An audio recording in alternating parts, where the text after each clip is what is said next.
आघाडीच्या वतीनं इचलकरंजी शहरामध्ये जलपदयात्रा काढण्यात आली। सकाळी 8 वाजल्यापासून आम्ही सर्व शिवसेना आघाडीचे नगरसेवक बावतकर साहेब, कांडे साहेबांच्या नेतृत्वाखाली ही पदयात्रा सुरू केली। सगळ्याच वक्त्यांनी आता अगोदरच सांगितलं, कांडे साहेबांनी महाविकास आघाडीची सत्ता असताना उद्धव ठाकरे साहेब माझ्या मते मुख्यमंत्री होते आणि त्यांच्या माध्यमातून सुळकूट योजना आणली।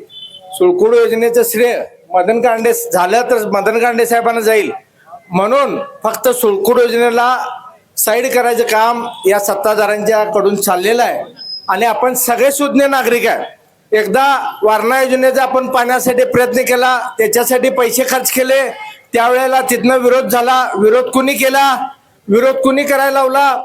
आपल्या गावामध्ये घरभेदी आहे, तो फार स्वतःला शहाणा समजतो, तोच वारणेमध्ये त्याच व्यक्तीनं खोडा घातला आणि त्याचा उहापोह अब्राम मावळेंनी केल्याप्रमाणे काल माजी आमदार सुरेशराव हळवणकर साहेबांनी पण केलेला आहे। वारणा योजना तारदाळमध्ये होते, कोरोचीमध्ये होते। आमच्या नंतर आमची योजना कॅन्सल झाल्यानंतर 3 गाव हातकणंगलेला सुद्धा वारणेचं पाणी येतंय, पण माझ्या गावाला, माझ्या इचलकरंजी शहराला हे पाणी देऊ शकत नाहीत। ही सत्ताधाऱ्यांना आपण सर्वांनी प्रश्न विचारायचा आहे आणि तळमळीने विचारायचा आहे, का बाबा माझ्या इचलकरंजीला पाणी का नाही? आम्ही पाकिस्तानमध्ये राहतोय काय? तसं असलं तर डिक्लेअर करा आम्ही पाकिस्तानात आहे म्हणून, नाहीतर आम्ही कर्नाटकात आहे म्हणून डिक्लेअर करा। माझ्याच गावाला पाणी का नाही?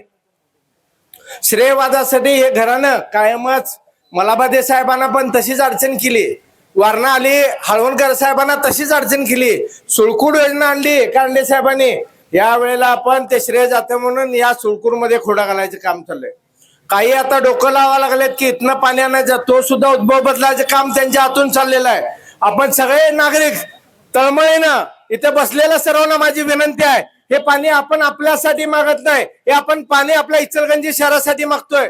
शहरासाठी जरी मागत असलो तरी आपली पिढी कसं तरी पार पडल्या, येणाऱ्या आपल्या मुलाबाळांसाठी, आपल्या नातवांसाठी ते पाणी मागायचं आहे। येणाऱ्या पुढच्या 50 वर्षामध्ये पुढची पिढी आपल्याला विचारेल, काय केलं तुम्ही? कोल्हापूरवाल्यांनी पाणी आणलं, तारदाळवाल्यांनी आणलं, हातकणंगलेवाल्यांनी आणलं, तुम्ही का गप्प बसला? तुम्ही काय न्याय मागितला नाही? आणि सध्याचे विद्यमान आमदार आता सत्तेत आहेत, सत्ता केंद्रात सत्ता, राज्यात सत्ता, पण गावचं पाणी बेपत्ता। 13 महिन्यापूर्वी मुख्यमंत्र्यांनी मिटिंग घेतली होती आणि त्या मुख्यमंत्र्यांनी मिटिंग घेतल्यानंतर त्यामध्ये निर्देश दिले होते की 1 महिन्यामध्ये हा प्रश्न सोडवायचा म्हणून। 13 महिने झाले, या विद्यमान आमदारांनी चकार शब्द काढला नाही, ब्र काढले नाही। त्यांना जाऊन मुख्यमंत्र्यांपाशी भांडायला पाहिजे होता। मागं पण एका मी सभेमध्ये सांगितलं, का रे बाबूंना आपण एक सुद्धा माणूसाचा जन्माला घातला नाही काय? आता विद्यमान आमदारांनी सत्ता इथं हस्तगत केली, काय सांगितलं? पाणी देतो म्हणून। इचलकरंजी शहराने त्यांना चांगलं लीड दिलं, आमदार झाले ते, काय सांगितलं? पाणी आणतो म्हणून। का जाऊन सांगत नाही माझ्या गावाला पाणी द्या म्हणून? जीएसटी परतावा 20 कोटी जाणार वेळ आहे, बाकीच्या मीटिंग घ्यायला वेळ आहे। पाण्यासाठी मुख्यमंत्र्यांच्या बसून माझ्या गावाला पाणी द्या, माझ्या शहराला पाणी द्या, माझ्या तहानलेल्या माता भगिनींसाठी पाणी द्या, माझ्या पुढच्या पिढीसाठी पाणी द्या। का आमदार हे तळमळ तिथे मांडू शकत नाहीत? का मुख गिळून गप्प आहेत? हा आमदारांना माझा खडा सवाल आहे। सत्ता हस्तगत करत असताना, सत्तेवर येत असताना, नगरपालिकेची सत्ता घेत असताना, स्वतः आमदार होत असताना, वडील आमदार होत असताना पाणी देतो म्हणून सांगितलं। माझे त्यांचे वडील माजी आमदारांनी तर नाट्यगृहामध्ये एक सभा घेतली, ती इचलकरंजी शहराला पाणी मीच देणार म्हणून। आता पाणी मीच देणार म्हटलं की लोक हसायला लागले गावामध्ये। तर माझी आपण सर्वांना या ठिकाणी विनंती आहे की सत्ताधाऱ्यांच्याकडनं श्रेयवादाचं राजकारण होतोय। आम्ही जरी संख्येने कमी असलो, आम्ही छत्रपती शिवाजी राजांचे मावळे आहोत, आम्ही जरी संख्येने कमी असलो तर त्यांच्यावर तुटून पडणार। अब्राम बापूंनी सांगितल्याप्रमाणे पाण्याचा प्रश्न असू दे, आरोग्याचा असू दे, कुठलाही प्रश्न इचलकरंजी शहराचा शिवसेना विकास आघाडी सातत्यानं आम्ही बंटी पाटील साहेबांच्या नेतृत्वाखाली, कांडे साहेबांच्या नेतृत्वाखाली आम्ही सगळेजण त्या ठिकाणी तुटून पडतोय। येणाऱ्या काळामध्ये तुम्हाला सगळ्यांना माझी कळकळीची विनंती आहे, हा प्रश्न उदयसिंग पाटलांचा नाही, हा प्रश्न मदन कांडे साहेबांचा नाही, हा प्रश्न बावस्कर साहेबांचा नाही, हा प्रश्न रणजित जाधवांचा नाही, हा प्रश्न इचलकरंजीच्या पुढच्या पिढीच्या पाण्यासाठीचा प्रश्न आहे। तुम्ही सगळे कळकळीनं, ताकदीनं जेव्हा जेव्हा शिवसेना विकास आघाडी हाक देईल त्या वेळेला आपण तुम्ही यामध्ये सामील व्हावाची विनंती करतो। आणि उदयराव कांडे साहेब, आपल्या परवानगीनं येणाऱ्या पुढच्या 8-10 दिवसामध्ये ह्याच्या पुढचं एक आंदोलन आपण या ठिकाणी करूया। या शहरामध्ये पाणी आणल्याशिवाय शिवसेना आघाडी स्वस्थ बसायचं नाही असं मसोबाला स्मरून सांगतो.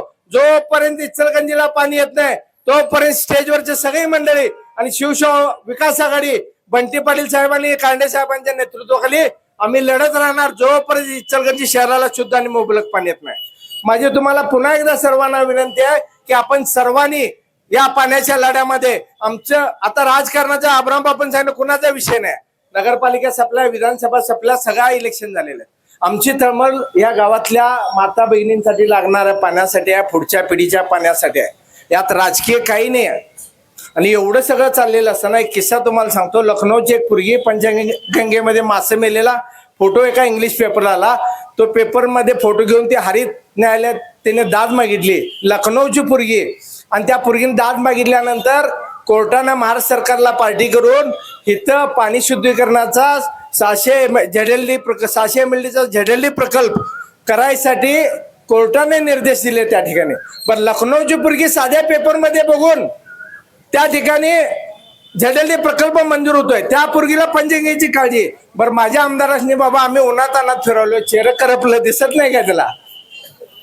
एवढ्या माता भगिनी इतका आमचा संघर्ष सुरू आहे, इतके मोर्चे झाले. भावतकर साहेब भोगाडे साहेबांच्या नेतृत्वाखाली आपण शेकडो मिटिंगा या पाण्यासाठी झाल्या.